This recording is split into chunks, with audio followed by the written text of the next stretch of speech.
কুরবানি এটা একটা আর্থিক ওয়াজিব ইবাদত। ফরজ আর ওয়াজিব হুকুমের মধ্যে যদিও দুইটা, কিন্তু আমলের ক্ষেত্রে বরাবর। ফরজও বাদ দেওয়া যায় না, ওয়াজিবও টোটালি বাদ দেওয়া যায় না। কথা বুঝিনি আমি? ফরজ ওয়াজিব হুকুমের মধ্যে কি আছে, এক স্তর কম বেশ। এটা ফরজ, এটা ওয়াজিব, কিন্তু পালন করার বেলায় দুইটাই সমান। ফরজ বাদ দেওয়া যায়, ওয়াজিব বাদ দেওয়া যায় না। তাইলে কোরবানি একটি ওয়াজিব আর্থিক ইবাদত, কিন্তু আমাদের সমাজের কয় পার্সেন্ট মুসলমান ঠিক মতো এই কোরবানিটা আমার করে ওয়াজিব হলো কিনা বাস্তবিক অর্থে, আমি এবারে অভাবে থাকি, আমার টাকা পয়সা কম হোক, কিন্তু আমার উপরে যদি ওয়াজিব হয় তাইলে তো আমাকে করতেই হবে, ঠিক কিনা বলেন না? আমার এখন বিরাট ঝামেলা, এরপরেও আমার ছেলেটা অসুস্থ, তো তাইলে কি আমাকে ডাক্তার দেখাইতে হবে না? আমার এখন ব্যবসায় টাকা দরকার, অনেক টাকা, কিন্তু তাই বলে কি আমি আমার সংসারের বাজার করতে হবে না? তাইলে কুরবানি এটা একটা আর্থিক ওয়াজিব ইবাদত। এখন শতকরা কয় পার্সেন্ট পুরুষ নারী মুসলমান এটা বুঝার চেষ্টা করে যে আমার কি থাকলে, কি অবস্থা থাকলে, কদ্দুর সম্পদ থাকলে কুরবানি ওয়াজিব হয়, এটা বুঝার মানসিকতা। এটার ওয়াজও কম, এটার বয়ানও কম। মানুষও শুনতে চায় না, হুজুরও বলতে সব মিলাইয়া করে অবহেলিত। তো কুরবানি করেন? হ্যাঁ করেন। তো ওই নিজের থেকে যার আগ্রহ হয় সে কুরবানি করে। আরেকটা হইল সারা বাংলাদেশে মুসলমান যদি হয় 14 কোটি, মুসলমান যদি হয় 12 কোটি, তো এখন এই মুসলমানের ভিতরে এটার বুঝ যে না আমার উপরে কুরবানি ওয়াজিব হলো কিনা, যদি হয় আমাকে দিতেই হবে, এই বুঝ নিয়া এই মাসআলা জেনে বুঝে সকলেই পালন করে বা সংখ্যাগরিষ্ঠ সংখ্যা পালন করে, এমন কয়জন? এমন আপনি একটা উদাহরণ দেই, ছোট্ট একটা উদাহরণ দিলে বুঝবেন।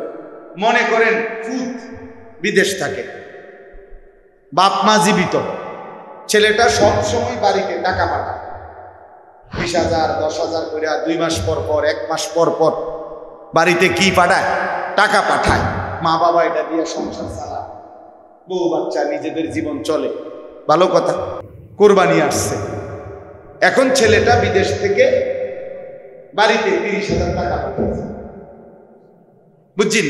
কিন্তু এই ছেলেটার কাছে কোরবানি ওয়াজিব হওয়া সমপরিমাণ টাকা তার কাছে আছে। 52.5 বড়ি রূপার যে দাম, 52.5 বড়ি রূপার দাম যদি 1000 টাকা বড়ি হয়, তো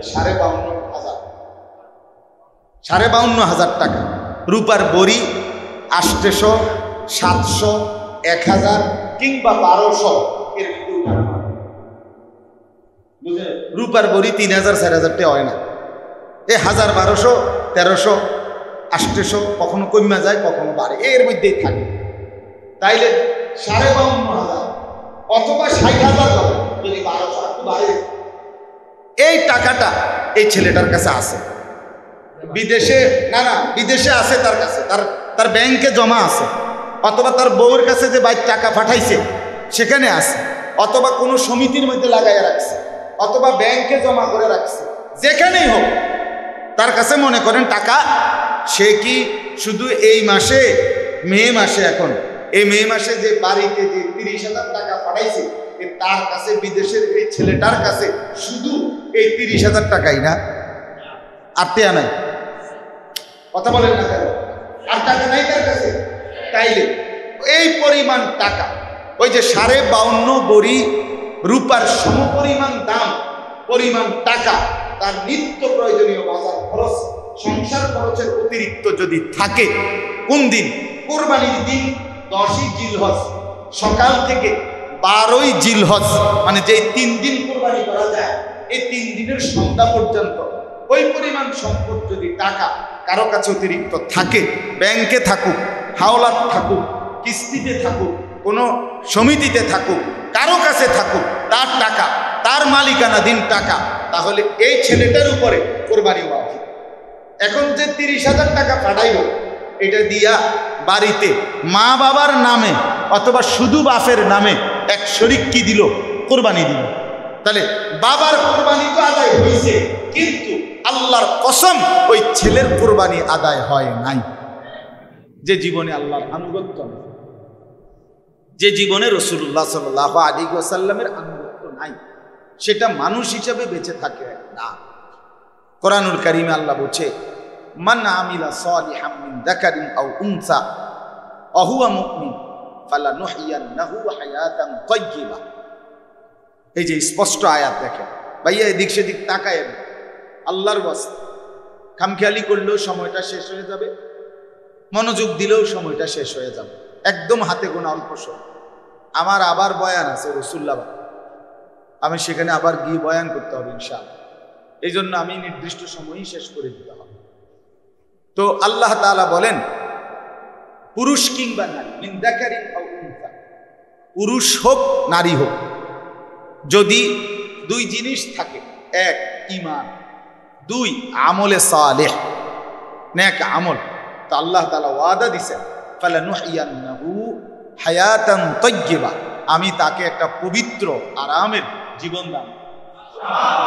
তাহলে সেই জীবন সে হায়াত পাবে, সে আমি আল্লাহর পক্ষ থেকে হায়াত পাবে, জীবন পাবে, যদি সে ঈমান এবং নেক আমলের উপরে থাকে, পুরুষ হোক আর নারী হোক। এই জন্য বাপ, এই আপনারা আমরাই বুঝেন, বললাম যে ভালো হওয়া আমারও দরকার, আপনাদেরও দরকার।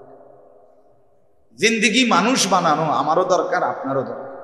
সবাই মানুষ, সবাইকে বলে এই পৃথিবীতে মানুষ উপদেশ দিলেই বলে বাবা মানুষ হও, বলে কি না বলে? বাবা মানুষ হও, মানুষের মতো মানুষ হও, মানুষ হও, এই সবাই তো বলে। তো মানুষ কিভাবে হয়? মানুষ হয় কিভাবে? শুধুই খাবার, শুধুই ঘুম, শুধুই পেশাব পায়খানা, শুধুই যৌন চাহিদা, লজ্জাস্থানের চাহিদা পূরণ, শুধুই রোজগার, টাকা জমানো, বাজার সদাই, খাট পালং ফার্নিচার, ঘুম, আহার, নিদ্রা, এরপরে শেষ, এই মিলাইয়া সমান সমান। তো এতটুকুরে আপনার মানুষ হওয়া বলে? তো এতটুকু তো জানোয়ারেরও আছে, এটুকু তো গরু ছাগলেরও আছে, জন্তু জানোয়ারও আছে। তো মানুষ হলো কি দিয়ে মানুষ হয়? ভাত তরকারি খেলে মানুষ হয়, ছাগলে কিছু খায় না? কথা বলেন না কেন? ঘুম যাইলে ঘরের মধ্যে ঘুমাইলে মানুষ হয়। তো প্রত্যেকটা প্রাণীরও তো কোথাও না কোথাও একটা থাকার ঘর আছে, ছোট হোক বড় হোক। ইন্দুরেরও তো একটা গর্ত আছে, পিঁপড়ারও তো একটা গর্ত আছে। তো তো তো কি হলো? বাচ্চা কাচ্চা, সংসার, এইটা তো তো ছাগল গরু এগুলোর বাচ্চা কাচ্চা নাই, এদের যৌন চাহিদা পূরণ হচ্ছে না। তো তাহলে মানুষ কোথায় হলো? আলাদা মানুষের বিশেষত্ব কোথায়? এটা বলেন, ইনসাফের সাথে বলেন। এজন্য সবাই তো বলে সন্তানকে মানুষ বানাইতেছে, বাচ্চাগুলোকে মানুষ বানাইতে গিয়া জীবনটা শেষ করছে। কি মানুষ বানাইছে? কি বুঝাইতে চাচ্ছে? আপনি বলেন, একজন বাপ বুঝাই বলে, আপনি কি বুঝছেন? কি বুঝলেন ওই বেলা? এই আলো এটা নামান, মোবাইল এটা বন্ধ করেন মিয়া। হাতে ধরা মোবাইলগুলো নামায় ফেলে, হাতে ধরে মোবাইল রেকর্ড করে নেন। এক বিন্দু কথাও আমরা যদি 100 বছরও এই হাতে ধরে ধরে মোবাইল ওয়াজ একটা রেকর্ড করে, পৃথিবীর শ্রেষ্ঠ বক্তা না, কাবা শরীফের ইমাম সাহেবেরও আপনার সামনে ওয়াজ হচ্ছে, আপনি যেই শুরুতে আছেন এটাই থাকবে, আপনি কোনো পরিবর্তন হতে, আপনি বেহুয়াদেরই থাকবে, যে হুয়াদের আছে। জিন্দিগি বদলাবেন, জিন্দিগি মোবাইলের মধ্যে ওয়াজ জমবে, শুধু মোবাইলে 1 কোটি ওয়াজও যদি জমে তো কি হবে এতে? কথাটা বলেন না, কি হবে এতে? হ্যাঁ, এরপরে ফায়দা কি?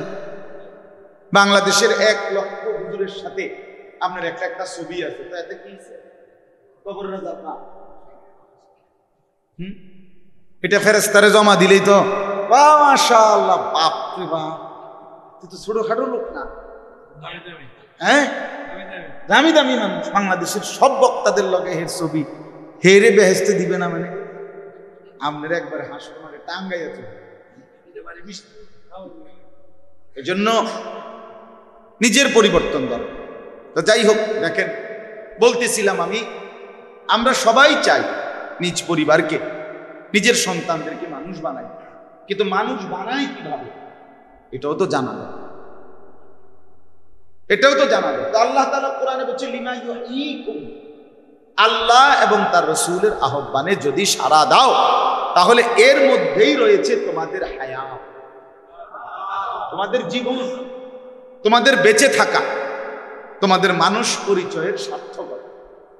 আল্লাহ বলছেন ঈমান এবং নেক আমল, এই দুই জিনিস দ্বারা পুরুষ হোক নারী হোক আমি তাকে একটা আরামের হায়াত দেব। হায়াত তো তাইলে আগে তো হায়াত দিছে, নইলে এতে মানুষ মারফাট দিতে পারিল কেন? ওইটা মূল হায়াত। মূল হায়াত ঈমান আমলের হায়াত, মূল জীবন সেজদাওয়ালা জীবন, মূল জীবন আল্লাহ তাআলার বন্দিগিওয়ালা জীবন। এটাই হায়াত, এটাই জীবন। আল্লাহ তাআলা কোরআন কারীমে বলছেন আল্লাযী খালাকাল মাউতা ওয়াল হায়াত লিয়াবলুয়াকুম আইয়ুকুম আহসানু আমালা। এই একই কথা। দেখেন আল্লাহ তাআলা বলেন মৃত্যু আল্লাহই সৃষ্টি করেছেন। কে? ওয়াল হায়াতা, এবং জীবন হায়াত আল্লাহই সৃষ্টি করেন। আল্লাহ বলেন কেন করেন? আল্লাহ হায়াত কেন দেন? লিয়াবলুয়াকুম, তোমাদেরকে পরীক্ষা করার জন্য। আইয়ুকুম আহসানু আমালা, তোমাদের কার আমল কতটা সুন্দর এটা দেখার জন্য তোমাদেরকে হায়াত দিয়েছেন। তাইলে তুমি মোবাইল টিপার জন্য হায়াত না, সারা রাত নারীর ছবি দেখার জন্য হায়াত না, শুধুই ইকোনমিক্যাল এনিম্যাল।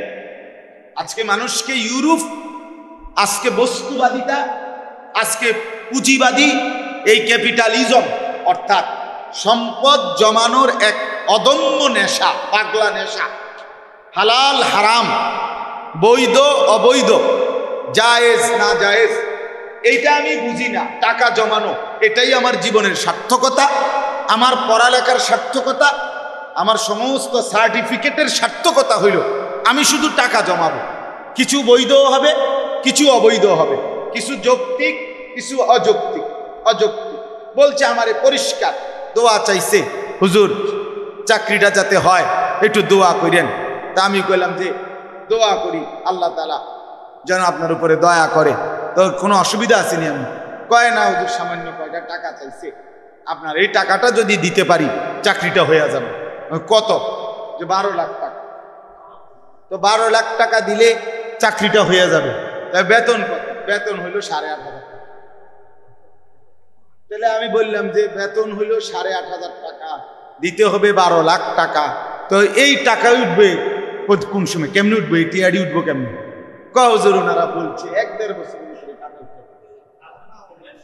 তা আমি বললাম 8-12 96,000, 8,000 করে বেতন হইলে 12 মাসে তো 96,000, আর আরো 6 মাসের বেতন হইলে তাহলে কত? 6-8 48,000। এনে তো 1.5 লাখ টাকা না হয়? তো 12 লাখের থেকে 1.5 লাখ বেতন হিসেবে আইলে তো বাকি 10.5 লাখ, 1.5 বছরের ভিতরে বাকি 10.5 লাখ টাকা আসবে করতে। এইটার উত্তর হলে এই যে হাসি, মানে আপনারা সবাই বুঝছেন এই আর কি। এটা আর বাংলা করার কিছু নাই, ঠিক না কথাটা? না, এটাকে ঘুষ বলে না। এখন ঘুষ আগে বলতো, এগুলো এখন আর চলে না এসব শব্দ। এখন এটা হলো স্পিড মানি। স্পিড মানি অর্থাৎ যেইটা ফাইল কাজ আগায় স্পিড করে, এটাকে এখন ভদ্রচিত শব্দ ব্যবহার। নাউযুবিল্লাহ। তো বলতেছিলাম যে এই যে জিন্দিগি বলেন, তাহলে আজকে আমরা বস্তুবাদিতা, ক্যাপিটালিজম, পুঁজিবাদ আমাদেরকে এটা ঢুকাইছে আমাদের মাথা যে মানুষ, ম্যান ইজ ইকোনমিক্যাল এনিম্যাল। মানুষ হচ্ছে অর্থনৈতিক প্রাণী। অর্থনৈতিক প্রাণী অর্থাৎ মানুষের সৃষ্টি শুধু উপার্জন করবে টাকার, যেমনে পারো, যৌক্তিক অযৌক্তিক বৈধ অবৈধ, লিগেল ইলিগেল, যেমনে পারো টাকা জমাবা, তুমি সমাজের এলিট। টাকা নাই, তুমি সমাজের একেবারে কি নিম্ন শ্রেণী, নিম্ন। এই ব্যবধান মানে এটা শুধু পুঁজিবাদের কারণে, পুঁজিবাদের কারণে, এটাই বস্তুবাদিতার কারণে। আজকে সবকিছুকে মানুষের সুখ, শান্তি, সমৃদ্ধি, তৃপ্তি, প্রাপ্তি সবকিছু টাকার পিছনে, সম্পদের পিছনে, প্রাচুর্যের মধ্যে ঢুকায় গেছে। এই পরিমাণ প্রচার, এই পরিমাণ বিজ্ঞাপন, এই পরিমাণ অ্যাড, এই পরিমাণ নায়ক নায়িকার প্রচারণা, এই পরিমাণ ভদ্রবেশী মুখোশধারীদের উন্মাদনা সবাই মিলে প্রতিটা প্রজন্মের প্রতিটা সন্তানের মাথা ঢুকাইছে। তোমার বেঁচে থাকার সার্থকতাই হলো, তোমার সামনে পড়ালেখার উদ্দেশ্যই হলো কতটা বেশি টাকা রোজগার করবা, কোন চাকরিতে, কোন লাইনে, কোনভাবে গেলে আরো টাকা, আরো টাকা, আরো টাকা। জঙ্গল দিয়ে হাইটটা ইটালি ঢুকালাম, কি দরকার? ওই টাকা বেশি, ওইটা টাকা বেশি, বুঝেন না কথা? পানির জাহাজে ড্রামের ভিতরে ঢুকিয়া গেছে গা ইটালি, পানির তলে দিয়ে আমেরিকা গেছে। কি জন্য? টাকা। ওইখানে টাকা বেশি আছে, কোন রকমে ক্রিয়া করতে আনলেছে বর্ডারে, এরপরে টাকা। তাহলে এই যে নেশা, এক মানুষ তার নিজের জীবনের মায়া, মাছ পথে প্রতিনিয়ত পত্রিকায় আসে যে মাছ দরিয়ায় জাহাজ কি ডুবে গেছে, পড়ে গেছে, বাংলাদেশি কত মানুষ কত সময় মারা যায়, কিন্তু এরপরও যুবকের নেশা ছুটে না। কারণ তার হইল আমার জীবনের সার্থকতা, বেঁচে থাকি বা মরে থাকি কোনোভাবে যদি পয়সা কামাইতে পারি তা তো কামাইলাম, আর মরে গেলে তো মরেই গেলাম। হ্যাঁ, আসছি দুনিয়ায় কামাইয়ের জন্য, না পারলে মরে গেলাম। এই মানসিকতা কিভাবে ঢুকলাম আজকে? এই মানসিকতা কিভাবে ঢুকলাম আমরা? এটা কেমনে ঢুকে ফেললাম? ঢুকে আফসুসের চিন্তা করে দেখেন, ভেবে দেখেন। এবার এটার আওয়াজ একদম কমায় এলেছে, এটা খটর খটর করে যে, এই জন্য এটার আওয়াজ এখন একদমই না। তো এই জন্য বললাম আমি, মাইক অপারেটর একেবারে হার জমানায় সর্বযুগে এরা থাকে, অধিকাংশই বকলম মানে বোঝে না এমন পুরাটা। যারাই এই মাইকের ব্যবসা করে, লোক রাখে একজন বুঝে, আর অবুঝ রাখে 18 জন। বুঝেন না কথা? এই এরপরে হে আইসা যেদিন মাহফিল যখন, ওই সময় এটার একবার এটা লারে, ওই বল্টু কতুডি আছে রুম এডি লারা লারি করে, মানে একটা ঘাম বাইয়ে পড়তে আছে। আসলে তো সে কিছুই বোঝে না, এটা জীবনও করবে না। তবে দেখছেন না, যেই চেষ্টাটা করছি অল্প লাগিয়ে না সমস্যাটা হয়েছে, শেষ। আজকের আমার সময়টা তো কি হয়ে গেল, শেষ হয়ে। চলেন বাস, আমি আপনাদের কাছে প্রথম এই কথাটা বুঝাইতে চাইলাম। আলহামদুলিল্লাহ, অনেক নওজোয়ান ছেলে বসছে, ছেলেদের আয়োজন, অনেক উৎসাহ উদ্দীপনা নিয়ে ছেলেরা আয়োজন করছেন।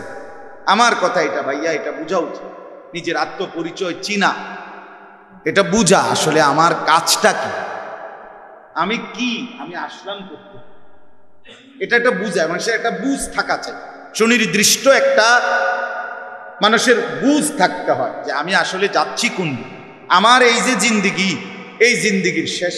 যেমন আমি মনে করি আলহামদুলিল্লাহ, ছোটবেলায় প্রাইমারি স্কুল পাশ করে মাদ্রাসায় ঢুকছি, মাদ্রাসার থেকে এখন পড়ালেখা শেষ করে খেদমত করতেছি, শিক্ষকতা, কিছু ওয়াজ নসিহত, 5 ওয়াক্ত নামাজ জামাতের সাথে পড়ার চেষ্টা করতেছি।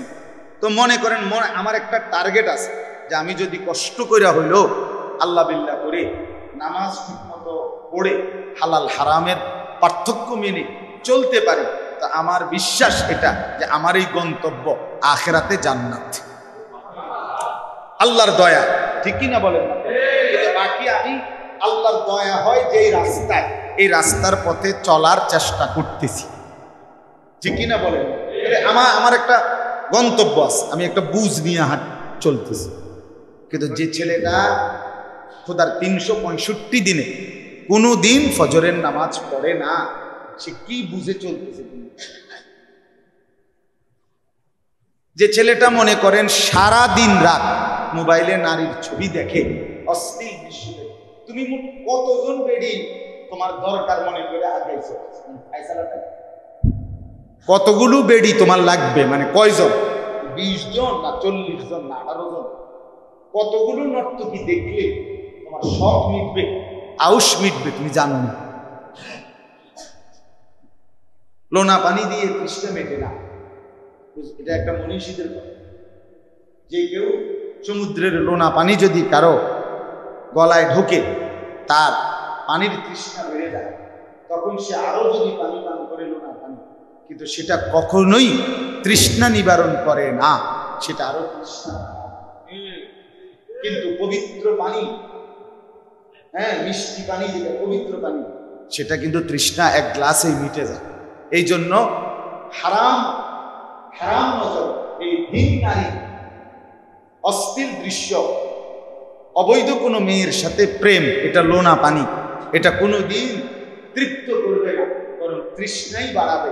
এক সময় কুকুর বিড়াল আর শূকর জন্তু জানোয়ার বানায় ছেড়ে দিবে। না চেহারার হদিস, না সাফা সুফার কোনো হদিস আছে, না শরীরের কোমরের কোনো হদিস আছে। সব শেষ হইয়া জীবন যৌবন খোয়াইয়া শরীরটাকে নষ্ট করে শেষ পর্যন্ত একটা জীবনমৃত, মানে দেখতে সবাই দেখছে বেঁচে আছে, আসলে ভিতরটা মরে খোলস হইয়া নষ্ট হয়ে গেছে। এরকম লাখ লাখ যুগ। শুধু নারীর প্রতি আসক্তি,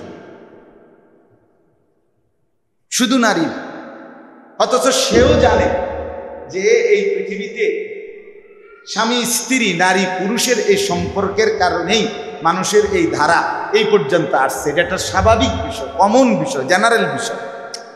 কথা বুঝে নেন?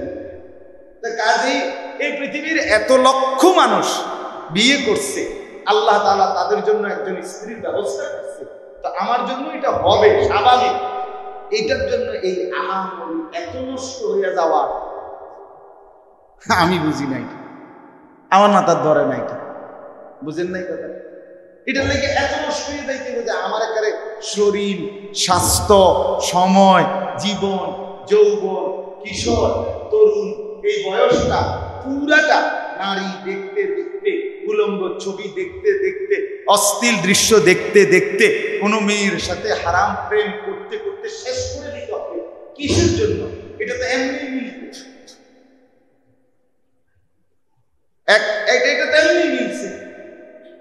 নারী পুরুষের এই মিলন না হলে, স্বামী স্ত্রীর এই মিলন না হলে আমি আসতাম কেমনে, তুমি আসতা কেমনে? কথা বলেন না? এটা তো একটা কমন বিষয়, একদম জেনারেল বিষয়, স্বাভাবিক বিষয়। এটার জন্য নষ্ট হয়ে যাওয়া, এটার জন্য একবার পাগলা কুত্তার মতো হয়ে যাওয়া, নিজের ইজ্জত সম্মান সম্ভ্রম, নিজের বংশের ইজ্জত সম্মান, নিজের ব্যক্তিত্ব, নিজের রুচি, নিজের শরীর স্বাস্থ্য সব শেষ করে দেওয়া। এত বোকা মানুষ হয়ে গেল। ছেলেটা পড়লো কি, ছেলেটা শিখলো কি, কি জ্ঞান অর্জন করলো, কি পড়ালে? এতগুলো বইপত্র দেখলাম পড়লো, তো এতগুলো পড়া তুমি এদূর বুঝলা না? তাইলে এত বাংলা, এত অঙ্ক, ইংরেজি, পদার্থ, জীববিজ্ঞান, রসায়ন বিজ্ঞান, উচ্চতর গণিত, ফার্স্ট পার্ট, সেকেন্ড পার্ট, হ্যাঁ, এত কিছু পড়াইয়া তো তোমারে কি শিখাইল, কি বুঝাইলো ভাইয়া? কি শিখলাম?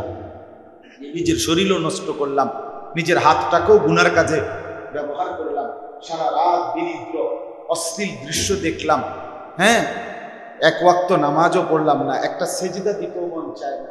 এইটা কি পড়ালেখা করলো, কি শিখলো, কি মানুষ হইল আমি বুঝি। কে পড়াইলো, কি পড়াইলো, তার বাপ মাই কি বুঝলো? এই মুসলমান, আফসোসের আফসোস, আফসোসের। এই জন্য এতক্ষণের এই কথার দ্বারা আমি প্রথম এই কথাটাই বুঝাইতে চাইলাম। আমার প্রথম বিষয় এটা বললাম আপনাদের কাছে, ছেলেরা তোমাদের কাছেও ভাই, আজ কেউ দরদ নিয়া, মায়া নিয়া, কাছেটাই না, নিজ সন্তানকেও বুঝাইতে রাজি।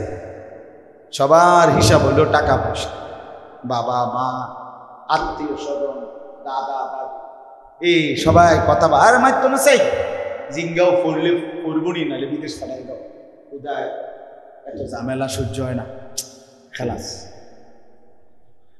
বোঝেন নাই কথাটা? খালাস। ঘরওয়ালারা সিদ্ধান্ত নিছে জিঙ্গাও পড়বো কিনা, পড়লে পড়ুক, না পড়লে হুদ্দা সময় নষ্ট করে লাভ নাই, কি করে দাও, বিদেশ ফাটাই দাও। ওগা টাকা ফাটাইলে কামে দিব, জমি জামা কিনতে পারবো, বিল্ডিং করতে পারবো, বাইরের মধ্যে বাজার সাজার খেতে পারবো, পাবো। হ্যাঁ, পরে আপনার মহিলারা নারীরা সবাই বাজারে মার্কেটে ঘুরতে পারবো, খালাস। আহা, এই ছিল মানুষ, এতটুকুই ছিল মুসলমান। এই হলো পরিবার, এই হলো সন্তানের জীবন গড়া, এটাই মানুষ বানানো। আল্লাহ আমাদেরকে বোঝার তৌফিক দান করেন। এই জন্য যুবক ভাই, আজকে সময়ের বড় দাবি হলো কমপক্ষে নিজেকে নিজে একাকী হলো ভাবা যে আসলে আমার ডান বাপ কেউ যদি আমার ভালো নাও চায়, আমার তো নষ্ট হলে ঠিক হবে। আমি অনুরোধ করলাম, এই একজন ছেলেও যদি মনোযোগ দিয়া বুঝে থাকো আমার এই কথাটা ভাববে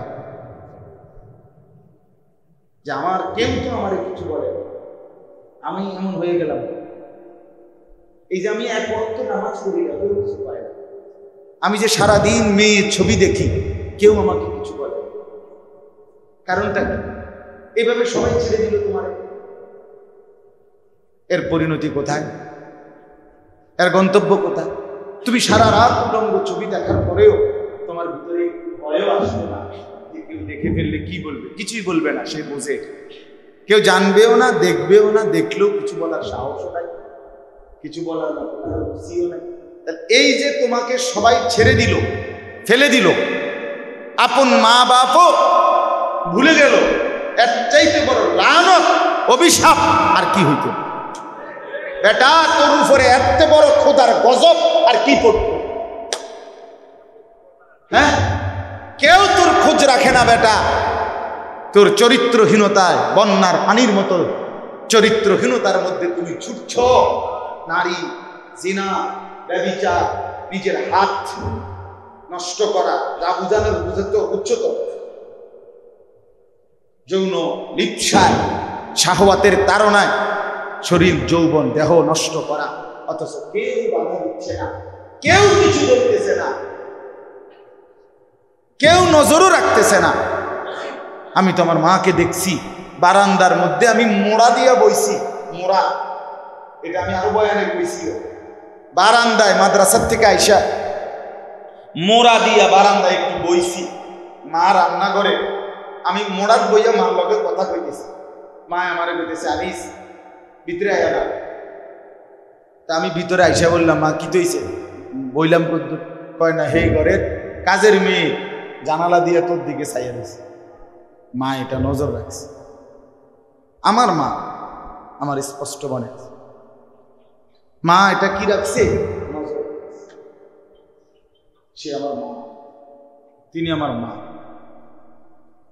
হ্যাঁ, এই এখন আমার বয়স, আমার আলহামদুলিল্লাহ এই ওয়াজের ছোটখাটো আল্লাহর দয়া যেটুকু কথা বলে আল্লাহ তৌফিক দিছে, এই বয়ানের বয়স 20 বছর। তো এই 19-20 বছরের ভিতরে এখনো আমার আম্মা বয়স্ক, আমার বাসায় আছে, এখনো আছে। মায় এখনো বলে ভূত, আমাদের দেশের ভাষা তো নোয়াখালীর মতো লাকসাম, ভূত চাইও মানুষ ঝামেলা করবে, এখনো কসম আল্লাহ মা এখনো বলে। আজকে সন্তান আপন ঘরে নষ্ট হয়ে যাচ্ছে, তোমারে কেউ কিছু বলে না, তোমারে এক মোবাইল তোমারে পৃথিবী থেকে বিচ্ছিন্ন করে দিয়েছে। এই মোবাইলই তোমার জীবন, যৌবন, হাসি, কান্না, আনন্দ, বেদনা, রোদ, বৃষ্টি, আবেগ, অনুভূতি, রাগ, শোক, সব কিছু মোবাইল। মোবাইল এটার সাথেই সে নিজে নিজে কথা বলে, মোবাইল সামনে রাখা নিজে নিজে হাসে, একটা ছবি উঠে, এবার এদিকে একটা, এটা একবার হাত উঠাইল, একবার ঠ্যাং আলগি দিল, একবার মোটরসাইকেলের মধ্যে কাজ তুলল, একবার মেইন রাস্তার মাঝখানে শুয়ে লাইলো, আরেকবার রাস্তার সাইডে গিয়ে একটু বাঁকা হইয়া দাঁড়াইলো, আবার ব্রিজের কোনার দাঁড়াইলো। আচ্ছা, এটা যদি একেবারে আল্লাহর কসম করে ভাইয়া বলেন, এটা যদি তুমি ছাড়া একজন মানুষ অন্য কেউ এরকম রাস্তার পাশে করে, যে কোনো লোক কি বলবে যে এই পাগল এটা এরকম করে? বলবে কেন? তুমি তাহলে তুমি পাগল না তো তুমি তার সিরে না? এই জন্য আমার পরিষ্কার, আমার ফতুয়া, এটা ব্যক্তিগত, কেউ একমত হওয়া জরুরি না। আমার একটা ব্যক্তিগত ফতুয়া হলো, যারা সেলফি তোলে, নিজে নিজে ছবি তোলে, এ প্রতিবন্ধী, এ মানসিক সমস্যা, তার মাথার তার সিরা। বুঝছেন নি? মুখ বলবেন আপনার ফতুয়া আল্লাহ হইল, আমারটা আমি করি। নিজে নিজে হাসে কেমনে? আবার কি নিজে হাসে, নিজে হাসে আবার নিজে উড়ায়, তো এটা তার সিরা না? এটা প্রতিবন্ধী না? আস্তাগফিরুল্লাহ, আস্তাগফিরুল্লাহ। আল্লাহ আমাদেরকে বুঝ দান করে। আজকে মূলত অন্য প্রসঙ্গে অল্প একটু কথা বলতে চাই, আর একটু কথা ইনশাআল্লাহ। কথাটা হলো এই, কোরআনুল কারীমের 17 নম্বর পারা 22 নম্বর সূরা, সূরায়ে হজ, এই সূরার 2টি আয়াত 26-27 আমি আপনাদের সামনে তেলাওয়াত করছি। আর একটু সময় সবর করে আরেকটু সময় শুনুন ইনশাআল্লাহ। এশার নামাজ একটু পরেই আমরা আজান হবে এবং এরপরেই নামাজের জামাত হবে ইনশাআল্লাহ। মূলত এই মুহূর্তে আরবি যেই মাস চলতেছে, এটা হলো পুরাপুরি হজ্জের মাস। কিসের মাস? কোরআনুল কারীমের মধ্যে আল্লাহ তাআলা ইরশাদ করেছেন, আল হাজ্জু আশহুরুম মা'লুমাত, হজ নির্ধারিত কয়েকটি মাসে হয়ে থাকে। তার মানে নির্ধারিত কয়েকটি মাস, তাহলে বোঝা গেল মন মতো না, বরং কি নির্ধারিত। এই নির্ধারিত মাসগুলো হচ্ছে 3 মাস। নবী সাল্লাল্লাহু আলাইহি সাল্লাম বলেন, শাওয়াল, যুলকাআদা, যুলহজ্জ। রমজানের রোজা শেষ হইলে ঈদের দিন, এটারই কয় পহেলা শাওয়াল। ঈদের দিন যেদিন, সেদিনরে কি বলে? শাওয়াল মাসের 1 তারিখ। ওই দিন থেকে মানে শাওয়াল মাস পুরাটা, যুলকাআদা মাস, এরপরে জিলহজ মাসের 10 তারিখ পর্যন্ত এটাকে বলে হজ্জের মাস। মানে এই সময়ের ভিতরেই আল্লাহর বান্দা আল্লাহর ঘরের উদ্দেশ্যে হজ আদায় করবার জন্য যায়, হজ আদায় করে এবং এরপরে বাতরতিব ধারাবাহিকভাবে ফিরে আসে। তাইলে এই মুহূর্তে এখন এই যুলকাআদা মাস, জিলকদ মাস, এটা হজ্জের মাস। এখন হজ্জের মাসই চলতেছে। সারা পৃথিবী থেকে আল্লাহর বান্দারা কম বেশি সারা বিশ্ব থেকে মুসলমান আল্লাহর ঘরের উদ্দেশ্যে যাচ্ছে। এই মুহূর্তে প্রতিদিন ফ্লাইট চলতেছে। সারা বিশ্ব থেকে দলে দলে, হাজারে হাজারে, লাখে লাখে মুসলমান আল্লাহর ঘর কাবার কাছে ছুটছে। এই মুহূর্তেও যদি কল্পনা করেন, তো এই মুহূর্তেও আল্লাহর ঘরের চারদিকে লক্ষ লক্ষ মানুষ ঘুরতেছে। সুবহানাল্লাহ, আল্লাহর ঘরের চারদিকে ঘুরতেছে। এই হজ, এইটার একটু গুরুত্ব আপনাদের কাছে সামান্য একটু বলা, এটা ছিল উদ্দেশ্য। আমাদের মুসলমানদের জন্য ইবাদত, আমরা যে আল্লাহর ইবাদত করি, এই ইবাদত মোটা দাগে মৌলিকভাবে 2 প্রকার। এক প্রকার হলো ইবাদতে বাদানিয়া, শারীরিক ইবাদত, যেগুলো শরীর দিয়া করতে হয়। আরেকটা হলো ইবাদতে মালিয়া, আর্থিক ইবাদত, যেটা অর্থ দিয়ে আদায় করতে হয়। এই মুসলমানদের সমস্ত ইবাদতের মধ্যে এই 2টা জিনিস জড়িত। কিছু আছে একেবারে শুধু শারীরিক ইবাদত, কিছু আছে আর্থিক ইবাদত, আবার এমনও আছে যেটার মধ্যে আর্থিক শারীরিক 2টারই সমন্বয়। এর মধ্যে এই আর্থিক এবং শারীরিক ইবাদত 2টা মিলাইয়া সমন্বিত ইবাদত হলো হজ। এটা আদায় করার জন্য শরীর দিয়া নির্দিষ্ট জায়গায় যাইতেও হয়, আবার নির্দিষ্ট পরিমাণ টাকাও খরচ খরচ করতে হয়। তাহলে বাইক বইয়া কোনো কি করা যায় না, খরচ করা যায়। 1 কোটি টাকা খরচ করলেও সেটা হবে। তাইলে এখন আসেন, মোটা দাগের একটা কথা বুঝতে হবে, সেটা হলো আমাদের মুসলমান সমাজের মধ্যে শারীরিক ইবাদত যেগুলো, এগুলো করবার প্রতি মুসলমানদের যদিও কিছুটা, সকলের না, মোটামুটি একটা ভালো অংশ মুসলমানদের শারীরিক ইবাদত আদায় করে। রোজা, নামাজ, জিকির, কোরআন তেলাওয়াত, তাহাজ্জুদ, আউয়াবি, এশরা, চাষের নামাজ, জিকির আজকার, মনে করেন এগুলো শারীরিক শরীর দিয়ে করতে হয়, ঠিক কি না বলেন?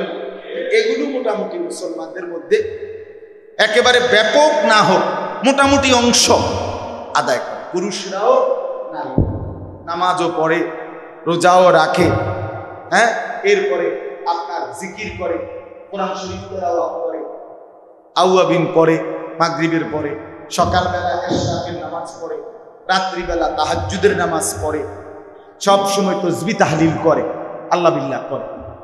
কিন্তু আর্থিক ইবাদত যেটার মধ্যে খরচ করতে হবে, এটার মধ্যে যে শ্রেণী শারীরিক ইবাদত করে না, এখানে এই আর্থিক ইবাদতের ক্ষেত্রে এই পার্সেন্টটা আরো অনেক কমে আসে। অর্থাৎ একেবারে সামান্য সংখ্যক মুসলমান আর্থিক ইবাদতের প্রতি আগ্রহী বা মনোযোগী, বাকি অধিকাংশই এই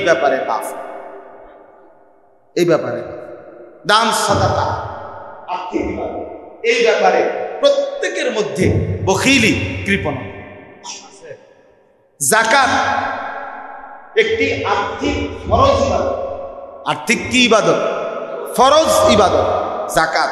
কিন্তু এইটা সম্পর্কে শতকরা 95-98% মুসলমান এটা জানেও না, বোঝেও না, জিজ্ঞাসার প্রয়োজনও করে।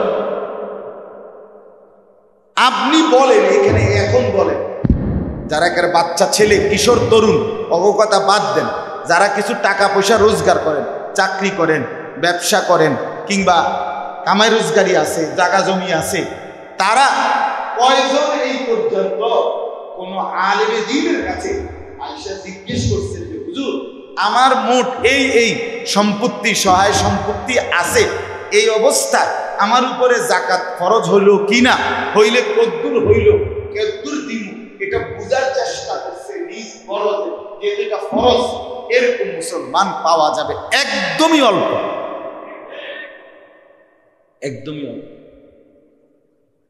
কারো মন চাইলে কিছুটা যাকাত দেয়, কারো মন চাইলে দেয় না। কিন্তু এটা যে একটা ইবাদত এবং এটা যে ফরজ, এটা যে গুরুত্বপূর্ণ, এটার প্রতি মনোযোগ, আন্তরিকতা, যথাযথ মাসআলা বুঝা, শরীয়তের বিধান বুঝার আগ্রহ একদমই। আচ্ছা, 2 নাম্বার, কোরবানি। এটা একটা আর্থিক ওয়াজিব ইবাদত। ফরজ আর ওয়াজিব হুকুমের মধ্যে যদিও 2টা, কিন্তু আমলের ক্ষেত্রে বরাবর। ফরজও বাদ দেওয়া যায় না, ওয়াজিবও টোটালি বাদ দেওয়া যায় না। কথা বুঝিনি আমি? ফরজ ওয়াজিব হুকুমের মধ্যে কি আছে, এক স্তর কম বেশ। এটা ফরজ, এটা ওয়াজিব, কিন্তু পালন করার বেলায় 2টাই সমান। ফরজ বাদ দেওয়া যায়, ওয়াজিব বাদ দেওয়া যায় না। তাইলে কোরবানি একটি ওয়াজিব আর্থিক ইবাদত, কিন্তু আমাদের সমাজের কয় পার্সেন্ট মুসলমান ঠিক মতো এই কোরবানিটা আমার করে ওয়াজিব হলো কিনা বাস্তবিক অর্থে, আমি এবারে অভাবে থাকি, আমার টাকা পয়সা কম হোক, কিন্তু আমার উপরে যদি ওয়াজিব হয় তাইলে তো আমাকে করতেই হবে, ঠিক কিনা বলেন না? আমার এখন বিরাট ঝামেলা, এরপরও আমার ছেলেটা অসুস্থ, তো তাইলে কি আমাকে ডাক্তার দেখাইতে হবে না? আমার এখন ব্যবসায় টাকা দরকার, অনেক টাকা, কিন্তু তাই বলে কি আমি আমার সংসারের বাজার করতে হবে না? তাইলে কুরবানি এটা একটা আর্থিক ওয়াজিব ইবাদত। এখন শতকরা কয় পার্সেন্ট পুরুষ নারী মুসলমান এটা বোঝার চেষ্টা করে যে আমার কি থাকলে, কি অবস্থা থাকলে, কদ্দুর সম্পদ থাকলে কুরবানি ওয়াজিব হয়, এটা বুঝার মানসিকতা। এটার ওয়াজও কম, এটার বয়ানও কম। মানুষও শুনতে চায় না, হুজুরও বলতে সব মিলাইয়া করে অবহেলিত। তো কুরবানি করেন? হ্যাঁ করে। তো ওই নিজের থেকে যার আগ্রহ হয় সে কুরবানি করে। আরেকটা হইল সারা বাংলাদেশে মুসলমান যদি হয় 14 কোটি, মুসলমান যদি হয় 12 কোটি, তো এখন এই মুসলমানের ভিতরে এটার বুঝ যে না আমার উপরে কুরবানি ওয়াজিব হলো কিনা, যদি হয় আমাকে দিতেই হবে, এই বুঝ নিয়া এই মাসআলা জেনে বুঝে সকলেই পালন করে বা সংখ্যাগরিষ্ঠ সংখ্যা পালন করে, এমন কয়জন? এমন আপনি একটা উদাহরণ দেই, ছোট্ট একটা উদাহরণ দিলে বুঝবেন।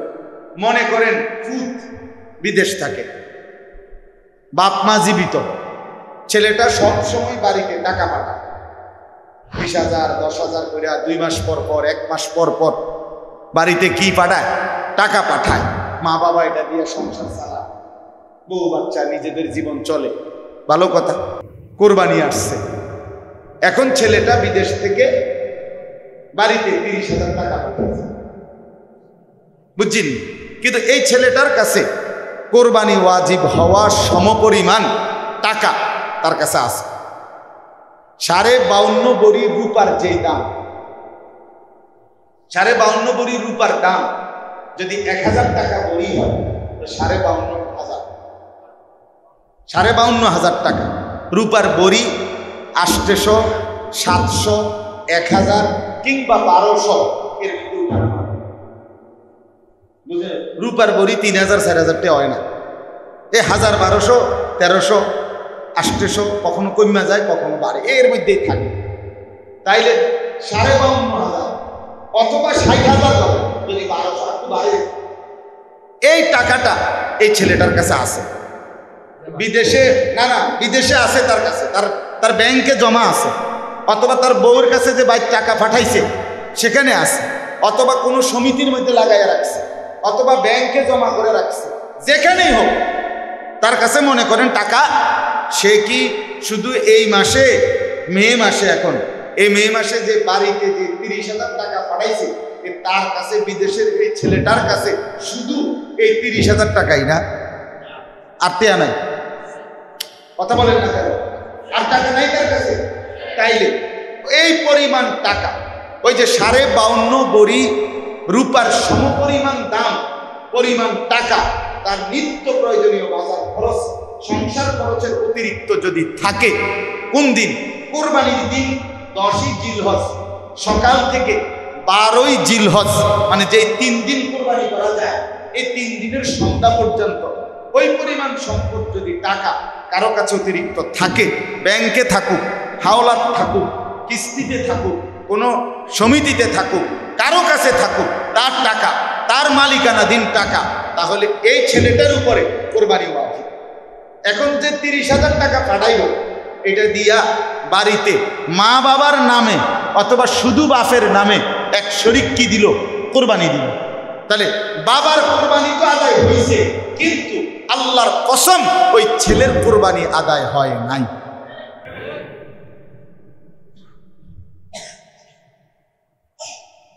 ওই ছেলের কি আদায় হয় না? তো তাহলে ওই ছেলের কোরবানি যে আদায় হয় নাই, এভাবে যে 10 বছর, এভাবে যে 20 বছর ধরে হাইতে বাইতিয়া ফাড়ায় তার বাপমার নামে কোরবানি হয়, তো তার কোরবানি 20 বছর যে কোরবানি সে দিল না, হইল না, তার নামে কি পরিমাণ গুনাহ জমলো বলেন না? কি পরিমাণ গুনাহ জমছে বলেন?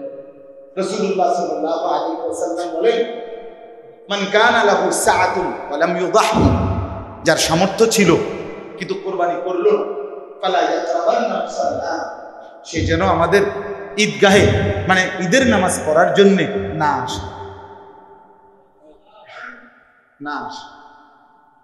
তো বলে 2 ভাই চাকরি করে, ঢাকা চিটাং যেখানেই হোক, নবীনগর মুরাদনগর যেখানেই হোক, বাপ মা সহ তারা ফ্যামিলি একসাথে খায়, মানে ভিন্ন হয়েছে না, কিন্তু দুজনেই দুই ভাই কি করে চাকরি করে দুজন।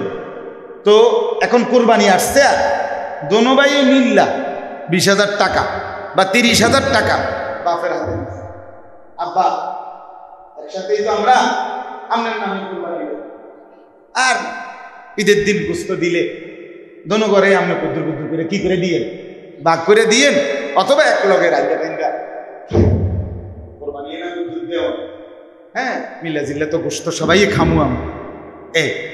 এখন এই যে দুই ছেলে, এই দুই ছেলের কাছে তো ওই যে বাপের হাতে যে 30,000 টাকা তুলে দিল, এই টাকার অতিরিক্ত তাদের কাছে জমা কোনো টাকা নাই। তাহলে এই দুজন তো আলাদা আলাদা টাকার মালিক, তো তাহলে এই দুনো ছেলের উপরে তো কোরবানি ওয়াজিব। এদের কোরবানি কথা বলেন না কেন? এদের কোরবানি কই আদায় হইল? এদের বাপের নামে না কোরবানি দিল, তো বাপের কোরবানি তো হয়েছে, সেটা গুনাহ না। বাপের বা আমি আমার থেকে আমার আব্বারে টাকা দেওয়া গুনাহ, আমার টাকা দিয়ে আমার আব্বার নামে যদি কোরবানি করে এটা গুনাহ না। এটা তো ঠিক আছে, আমার কোরবানিটা আমার যদি দুইজনের দুইটা লুঙ্গি লাগতো, তো আমি কি আমার আব্বারে একটা লুঙ্গি দিয়া তারপর আমি আব্বার লুঙ্গিটা দিকে চাইতে পারতাম? আমার যদি দুইটা জামা লাগতো, কথা বোঝেন না, বাপেরও একটা দরকার আমারও একটা দরকার, তো কি নিয়ম কি? না, আমি এমনি আড়ুন, আপনি লুঙ্গি কিনতেন নাকি? তো আমার এই ছেলের কোরবানি, এদের দুই ভাইয়ের কোরবানি কোথায়? এরা তো দুইজনই চাকরি করে, এদের দুজনেরই ব্যাংকে টাকা আছে, এদের দুজনের কাছেই সামর্থ্য আছে, তো এদের কোরবানি আদায় হলো। এরা নিঃসন্দেহে গুনাহ। এরা যেন ঈদের নামাজ পড়তে না যায়, ঈদের নামাজ পড়বে হাতের আব্বা, তোর বাপে নামাজ পড়বো, তোরা দুজনে গোসল খাইবে, তোরা ঘরে ঘুমাই থাকবি, গোসল লাগে গোস্ত আইনা দিলে রান্না সারলে তো তোমরা গোস্ত খাইবে। আর তোমরা তো গোস্তের হিসাবে কি দিছ বুঝেন না? তোমরা তো নামাজ পড়ানোর লেগে দিছ না, তো তোমরা নামাজে যাইবে, বুঝছিস? আচ্ছা, 7 শরীকে কোরবানি, তো 6 শরীক হয়ে গেছে আলগা, আরো 6 জন, 6 ঘরের। এখন এই এরা দুই ভাই মিলে দুজনের উপরে কোরবানি ওয়াজিব, মানে দুজনেই আলাদা চাকরি করে, দুজনের কাছেই টাকা আছে। দুজনে মিল্লা করছে কি যে আমরা বাইটাই না গোস্ত আলাদা করে ভাগ করে নেব। এখন আমরা দুইজনে মিল্লা 30,000 টাকা ওই হে 6 শরীকের লগে আমরা এক শরীক কোরবানি দিই।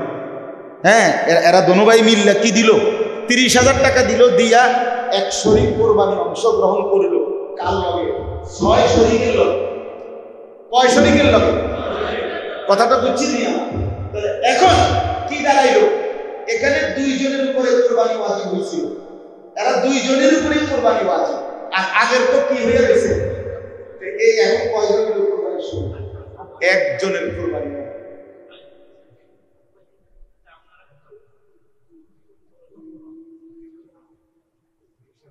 একজনের কোরবানিও কি তোরাও মার খাইলি, তারাও শেষ। গোস্ত সবাই খেতে পারে, গোস্ত কি হবে? গোস্তর লেগে আটকাইতো না, কিন্তু এই গোস্তের ঝোল রুডি ইডিয়ার আসমানের হেদিকে আর চাইতো না।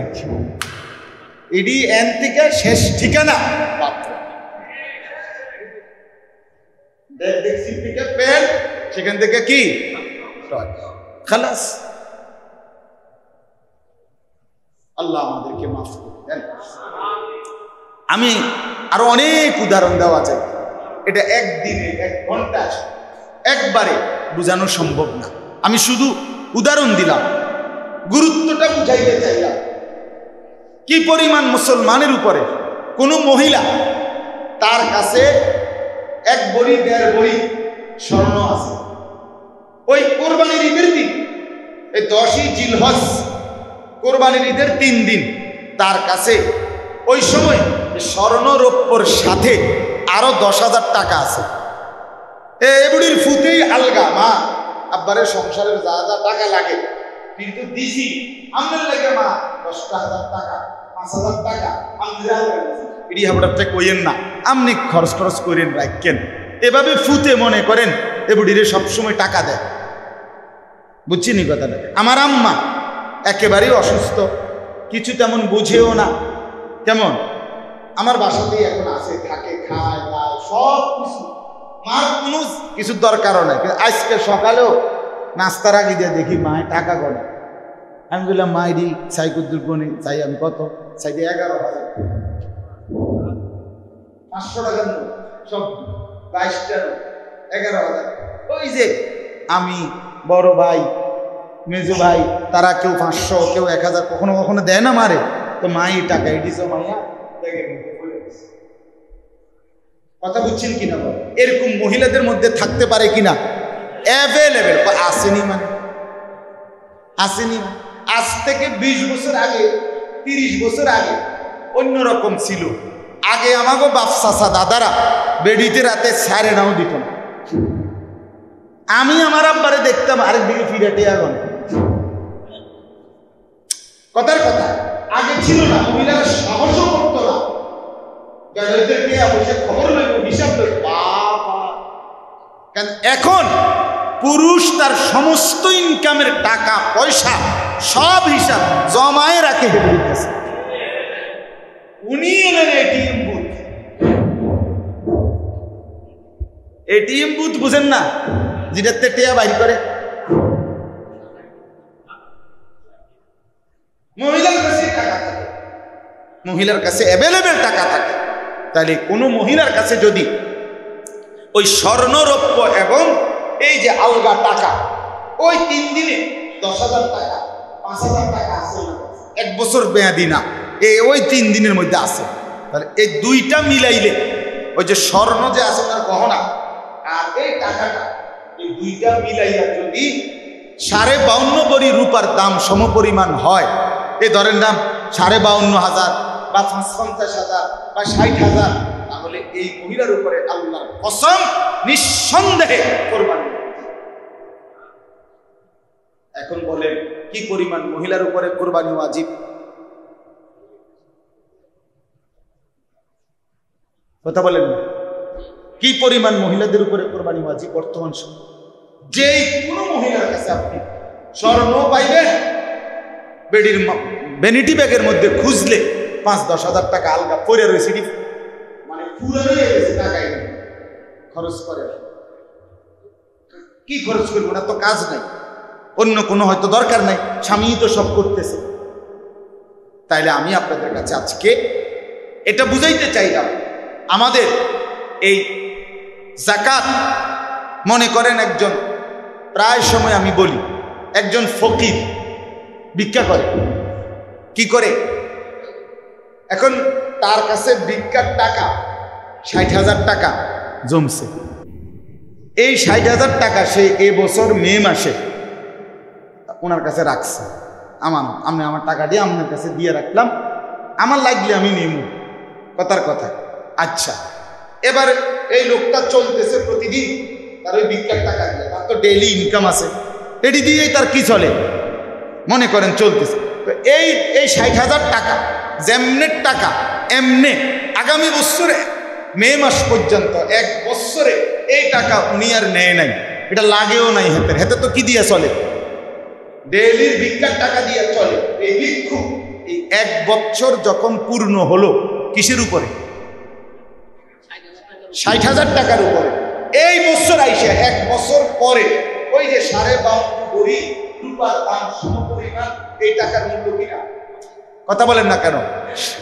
এই টাকা 60,000 টাকা এখন 52 ভরি রূপার দামের তো উপরে না, এবং এটার উপরে 1 বছর হইল কিনা? এই ফকিরের উপরে যাকাত দেওয়া এই বছর এই 60,000 টাকার খরচ। হ্যাঁ, ফরজ। তাহলে আমরা যে মনে করে নিছি যাকাত শুধু বড় লোকে দিতে হয়, এটা কোন কিতাবে বলছে? যাকাত বড় লোকের উপরে ফরজ হয়? পৃথিবীর কোন কিতাবে আসমানের নিচে জমিনের উপরে কথা নাই যে যাকাত বড় লোকের উপরে না।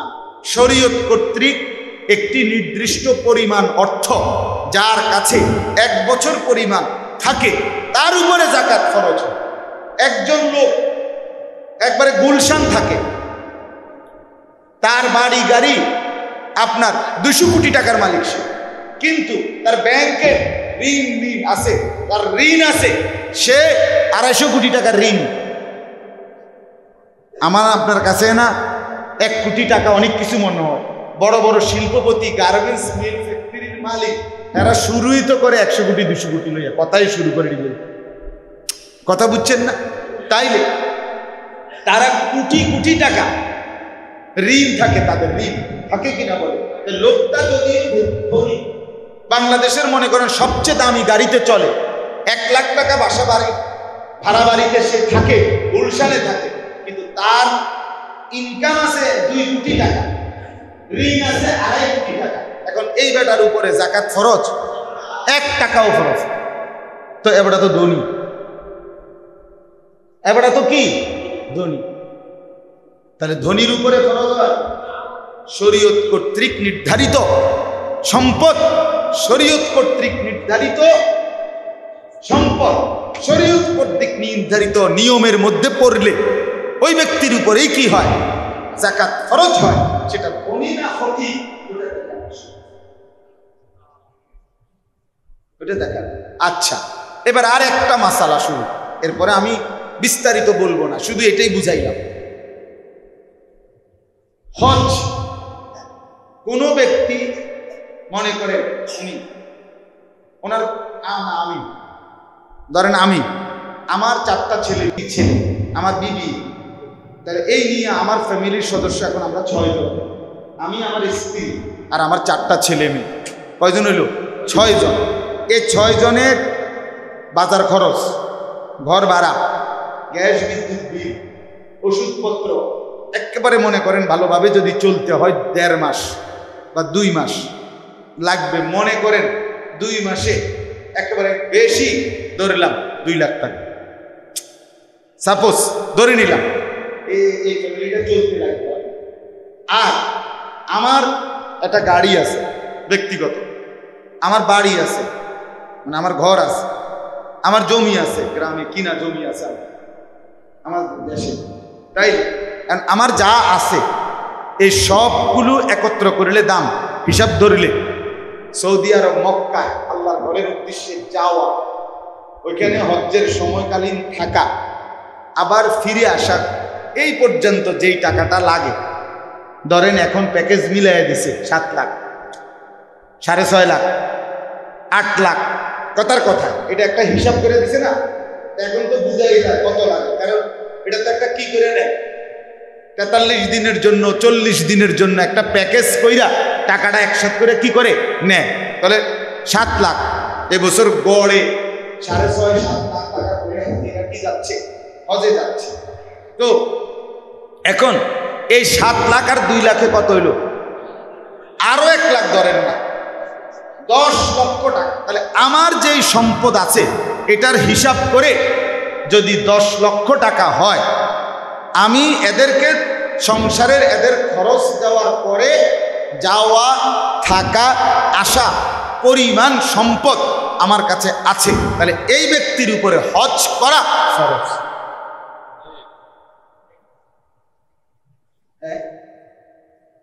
কি পরিমাণ মুসলমানের উপরে হজ ফরজ? আমার গাড়ির দাম তো আছে 10 লাখ টাকা, বুঝলেন না? তো আমার বাড়ির জমির দাম কত?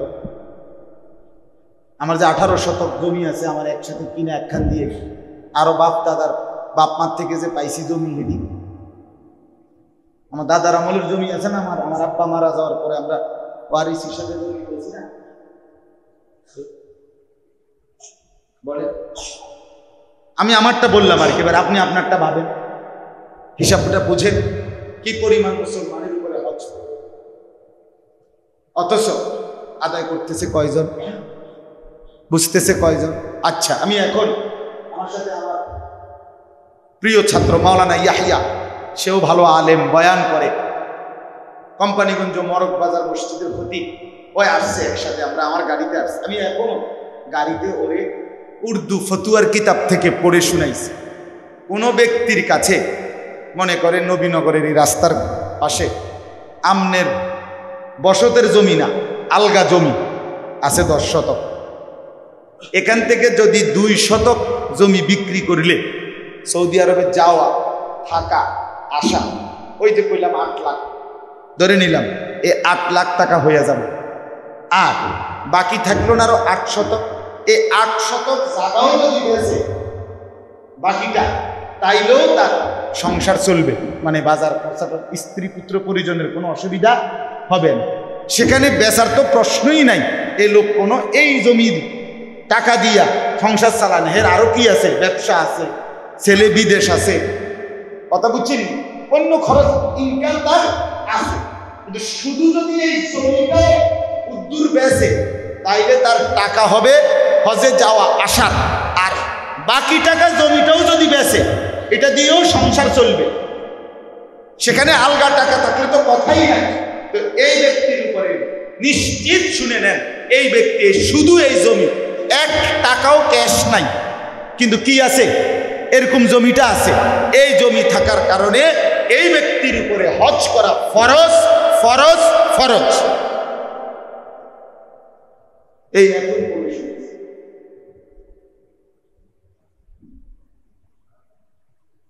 এবার বলেন মকবুল ভাই, বুঝছেননি কথা কি পরিমাণ মুসলমানের উপরে হজ ফরজ? আচ্ছা, তাই এবার আসেন এক কথায় একটা কথা বলি, সেটা হলো আল্লাহ তাআলা কোরআন কারীমের মধ্যে বলছে, ওয়াল্লাযীনা ইয়াকনিজুনা আয-যাহাবা ওয়াল ফিদ্দা ওয়া লা ইউনফিকুনাহা ফী সাবিল ফাবাশশিরহুম বিআযাবিন আলীম। আল্লাহ বলেন, যারা স্বর্ণ রৌপ্য সম্পদ জমা করে রাখে, আল্লাহর রাস্তায় খরচ করে না, ওই যে যখন যেই ইবাদত আর্থিক খরচটা এটা করে না, আল্লাহ বলেন, হে নবী আপনি তাদেরকে অত্যন্ত ভয়ানক জাহান্নামের আযাবের ভয় দেখান, সংবাদ জানান। ফাবাশশিরহুম বিআযাবিন আলীম ইয়াওমা ইউহমা আলাইহা ফী নারি জাহান্নাম ফাতুকওয়া বিহা জিবাহুহুম ওয়া জুনুবুহুম ওয়া যুহুরুহুম। রব্বুল আলামিন বলে, তার সম্পদ স্বর্ণ রৌপ্য টাকা পয়সাকে একত্রিত করে বলের মতো গোল কুণ্ডুলি পাকিয়ে, ফুটবল এরকম বলের মতো বানিয়ে জাহান্নামের আগুনে প্রথম পোড়ানো হবে। এরপরে সম্পদ নামের সেই পোড়ানো বলটা দিয়ে ফাতুকওয়া বিহা জিবাহুহুম, তার কপাল, ওয়া জুনুবুহুম, তার 2 কোমর, ওয়া যুহুরুহুম, এবং তার পিঠ আগুনে পোড়াইতে থাকবে। হাদা মা কানাসতুম বিআনফুসিকুম, আর ফেরেশতা বলবে না ফরমান, এটা বল না, এটা হচ্ছে তোর জমানো সেই সম্পদ। ফাদুকু মা কুনতুম তাকনিজুন, অতএব আজকে যা জমা করেছো সেইটার শাস্তি ভোগ করো। কেন দিলেন না যাকাত? কেন দিলেন না কুরবানি? কেন করলেন না হজ? ছেলেদের জন্য, মেয়েদের জন্য, সংসারের জন্য। কে বলছে আপনারে নিজের আখিরাত বরবাদ করে সংসার করতে বলছে? কে? নিজে পেশাবের উপরে দাঁড়াইয়া মানুষের দুধ খাওয়াইতে বলছে কে? কথা বলেন না কেন? আপনারে কে বলছে বলেন? মুসলমান হজ করতে বললে বলে কি, ছেলে তো এখনো বিয়ে করাই নাই, 2টা মাইয়াই তো বিয়ে দিতে বাকি, এখনো তো বাইক কদ্দুর ঘর দুয়ারে করি নাই, ডাইনে বামে আরো কদ্দুর জাগা লইতে পারলে না, বাড়িটা কদ্দুর সুন্দর হইতো, 2টা ছেলে তো হুজুর বিদেশ পাঠাইছি, আরো একটা ছেলে বাকি বিদেশ পাঠানো। মুসলমান ছেলে বিদেশ পাঠানো, মেয়ের বিয়ে, বাড়িতে বিল্ডিং কিংবা জমি কেনা, এর সাথে হজের কি সম্পর্ক? কথা বলেন না কেন? হ্যাঁ, এটার সাথে হজের সম্পর্ক কি? কোন সম্পর্ক আছে এটা? আচ্ছা, এবার আসেন, যাকাতের কথা বললাম, আমার আর সময় নাই এই জন্য বলছি। কোরবানি, রাসূলুল্লাহ সাল্লাল্লাহু আলাইহি ওয়াসাল্লাম বলছে, সাফ বেটা নাফরমান, তুই কোরবানির দিন ঈদের নামাজ পড়তে আসবি না, তুই আসবি না, যা, শর্তেই তুই আমাদের অন্তর্ভুক্ত না, যে কোরবানি দিল না। 3 নম্বরে হজ, এটা এই কথাটাই শুধু বোঝেন। রাসূলুল্লাহ সাল্লাল্লাহু আলাইহি ওয়াসাল্লাম বলেন, মান মালাকা জাদান ওয়া রাহিলাতান তুবাল্লিগুহু ইলা বাইতিল্লাহ ওয়া লাম ইয়াহুজ্জা ফামাতা ওয়া লাম ইয়াহুজ্জা, যে ব্যক্তির উপরে সামর্থ্য ছিল কিন্তু সে হজ না করে মৃত্যুবরণ করলো, আল্লাহর কসম, যুবক ভাই তোমাদেরকেও বলি, আজ তুমি বুঝার উদ্দেশ্য বলে আমগরে কি লেখা শোনাইতে আছেন না, নওজোয়ান, এই অল্প সময়ের ব্যবধানে তোমারও সামর্থ্য আসবে, সামর্থ্য আসবে। আল্লাহ রাসূল সাল্লাল্লাহু আলাইহি সাল্লাম বলেন, সামর্থ্য থাকার পরেও যে হজ না করে মরে গেল, আমি জানি না সে কি ইহুদি হয়ে মরলো নাকি খ্রিস্টান হয়ে মরলো। আরেক হাদিসে বলছে নবী, ফালিয়ামুত ইনশাআ ইয়াহুদিয়ান ওয়া ইনশাআ নাসরানিয়ান, সে মরুক ইহুদি হইয়া অথবা মরুক খ্রিস্টান হইয়া, বাকি মুসলমান হইয়া মরে নাই, এটা আমি নিশ্চিত দিলাম। নবীজি কোনো এই কথা বলে নাই যে আমি জানি না ওর মৃত্যু কি মুসলমানের মতো হয়েছে না বেঈমান কাফেরের মৃত্যু হয়েছে, এটা বলে না। বলছে আমি জানি না তার মৃত্যু কি ইহুদির মৃত্যু হয়েছে না খ্রিস্টানের মৃত্যু হয়েছে, বাকি মুসলমানের মৃত্যু যে হয় নাই এটা কথা বোঝো না ইলিয়াস, এটা আমি বুঝছি। মুসলমানের মত বাকি কাফেরের মধ্যে কোন আইটেম, কি হিন্দু না বৌদ্ধ মরছে না ইহুদি মরছে না খ্রিস্টান মরছে না নাস্তিক মরছে না মুরতাদ মরছে, এটা হেতে কইতে পারবো, বাকি মুসলমান না এটা। এরপরে আর কি ধমক দিত বলেন না? এরপরে আর কি বলতো? জি, এক চাইতে আর কি শক্ত কথা বলতে? কথা শেষ। আমি এই জন্য আমি ইচ্ছা করলে শুধু উৎসাহমূলক ফজিলত বলতাম, কিন্তু আপনাদের কাছে মাসআলাটা গুরুত্ব বুঝায়, তাহলে বিষয়টা আর্থিক ইবাদতের প্রতি আমাদের আর্থিক ইবাদতের মোটা দাগে একটা হলো যাকাত, একটা হলো কুরবানি, আর একটা হলো কি হজ। এই 3টি আর্থিক ইবাদতের প্রতি আমাদের গাফলতি সিদ্ধান্ত।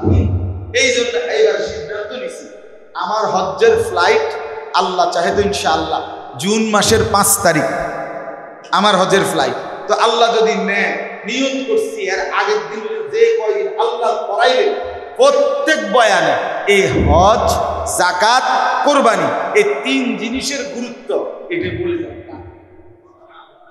যা আছে এটা বলতে হবে, এটা দরকার। উম্মতকে কে সচেতন করবে? সচেতনতা দরকার।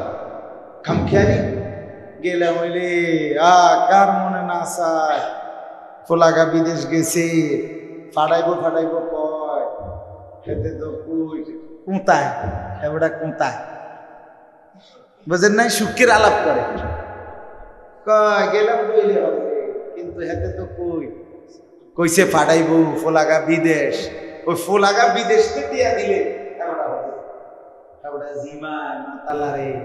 ডোলে কোঁতায়। হ্যাঁ, এ দেশে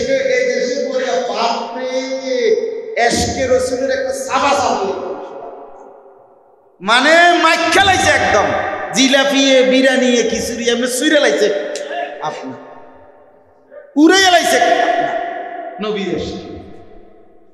কিন্তু সামর্থ্য থাকার পরেও রাসূলুল্লাহ সাল্লাল্লাহু আলাইহি সাল্লামের রওজা মুবারকের সামনে যাওয়ার মতো আগ্রহ ভালোবাসা জন্মাইল না। মুসলমান, তুমি কিসের আশিকে রাসূল? কিসের আশিকে রাসূল? হ্যাঁ, রাসূলুল্লাহ সাল্লাল্লাহু আলাইহি ওয়াসাল্লামের রওজা মুবারক মদিনা, সবুজ গম্বুজের নিচে দাঁড়াইতেই পারলা না। বলে হুজুর আমার সামর্থ্য নাই। তো সামর্থ্য নাই যার হেরে কি আমরা কইছি? কথা বলেন না কেন? সামর্থ্য নাই যিনি, তাকে কি বলা হচ্ছে? কিন্তু সামর্থ্যবান পিছপা হবে কেন? কার জন্য আপনি টাকাগুলো রেখে যাচ্ছেন? আপনার এতগুলো জমি আপনি কার লেগে রেখেছেন? কার লেগে? হ্যাঁ, তো এই সন্তানদের জন্য যে রেখে গেলেন, আর আল্লাহ রসুল বলছেন আমি জানি না তার মৌত ইহুদির মৌত হইল না খ্রিস্টানের মৌত হইল, এর চাইতে বড় জঘন্য কথা কি?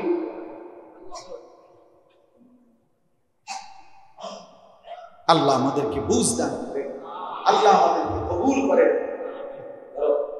আল্লাহ তাআলা আমাদের প্রত্যেককে ঈমান আমলের দৌলত দান করেন। অতএব দয়া করে আমি আপনাদের কাছে অনুরোধ করলাম, আপনারা প্রত্যেকেই ফিকির করবেন, বলেন ইনশাআল্লাহ, হিসাব করেন। শেষ কথা হলো প্রত্যেকের কাছে যারা বুঝছেন তাদের কাছে আমার একটা অনুরোধ, ডাক্তারের কাছে নিজের শারীরিক ত্রুটি রোগ লুকাইতে নাই। এটা বুঝেননি কথা? ডাক্তারের কাছে কি করতে নাই? লুকাইতে নাই। তাহলে চিকিৎসা নিখুঁত হবে না। কারণ একটা কথা কমতির কারণে ওষুধের মধ্যে কি হইতে পারে? এলোমেলো হইতে পারে, এলোমেলো হইতে পারে। আপনি যদি এটা বলতেন হয়তো ওষুধটা চেঞ্জ করুন, আপনি এটা বলেন না। তো ঠিক এরকম অর্থ হইল, এই কথা বলার দ্বারা আমি বুঝাইতে চাচ্ছি, কমপক্ষে আপনারা যারা বুঝবান মুসলমান, যে দূর বুঝছেন, যদি বুঝে থাকেন একজন নির্ভরযোগ্য আলেমের কাছে আপনি কমপক্ষে লুকাবেন না, বরং আপনার হুজুর আমার জমি এর দূর, বিটা এর দূর, আমার ব্যাংকে টাকা আছে এত, আমার ক্ষেতের ফসল এত, আমার কাছে এই আছে এই নাই, আমনে কদ্দুর হিসাব কইরা আমারে বুঝাইয়া দেন আমার উপরে হজ ওয়াজিব কিনা, কোরবানি ওয়াজিব কিনা, যাকাত ওয়াজিব ফরজ কিনা, এটা আমনে কদ্দুর আমারে কাগজে কলমে হিসাব করে বুঝাইয়া দেন। এটা বুঝে নেওয়া উচিত কিনা?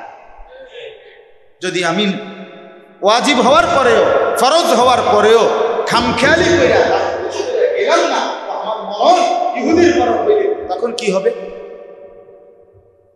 তখন কি হবে? হ্যাঁ, আপনি নিজের হজ নিজে করলেন না, আপনার মৃত্যু যদি বেঈমানের মৃত্যু হয়, নাউজুবিল্লাহ, তো এরপরে আপনার ফুটাইতে, আপনার মরার পরে যদি একেবারে 18টা বৈশ জবাই কইরাও যদি 10 গ্রাম মানুষের জিয়াফত খাবার, তো কি হবে? কথা বলেন না কেন?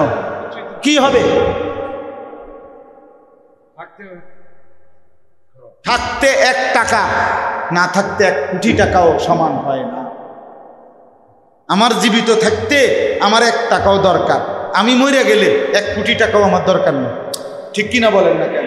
তো থাকতে 1 টাকা দান আর না থাকতে 1 কোটি টাকা দানের চাইতে উত্তম। এই জন্য দয়া করে আজকে এতটুকু বললাম, 2 কথা। এক কথা তো আগে বললাম যে মানুষ হিসাবে বেঁচে থাকার সার্থকতা, মানুষ পরিচয়ের সার্থকতা আল্লাহর ইবাদত। মনে আসেনি এই কথাটা? প্রথম যে কথাটা বলছিলাম যে আমি যে মানুষ, আমি যে মুসলমান, আমি যে বেঁচে আছি মানুষ হিসাবে, জানোয়ার হিসাবে না। জানোয়ার হিসাবে বাঁচতে হইলে কিচ্ছু লাগবে না। গরু, ছাগল, কুকুর, বিড়াল, সাপ বিচ্ছুর জীবন যদি কারো লাগে, তো এটার কোনো জায়েজ না জায়েজ, হালাল হারাম কিছুর দরকার নাই। কিন্তু মানুষ হিসাবে বেঁচে থাকতে হলে তাকে হালাল হারাম, বৈধ অবৈধ মেনে চলতে হবে। চলতে হবে কিনা বলে? আল্লাহ আল্লাহ রসুলের হুকুম মানতে হবে। আর 2 নম্বর কথা হলো যাকাত, কুরবানি, হজ, এই 3টি আর্থিক ইবাদতের ব্যাপারে আমাদের প্রত্যেকের আরো যত্নবান হওয়া উচিত। উচিত কিনা বলে? নিজ নিজ ওলামায়ে কেরামের কাছে নিজের অবস্থা জিজ্ঞেস করে বুঝে জেনে নেওয়া উচিত।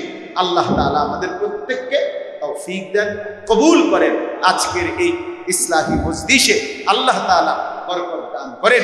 আমার যুবক ভাইরা মহব্বত করে মাহফিল সাজিয়েছে, আল্লাহ তাআলা প্রত্যেকটা ছেলেকে নেককার হিসাবে কবুল করেন।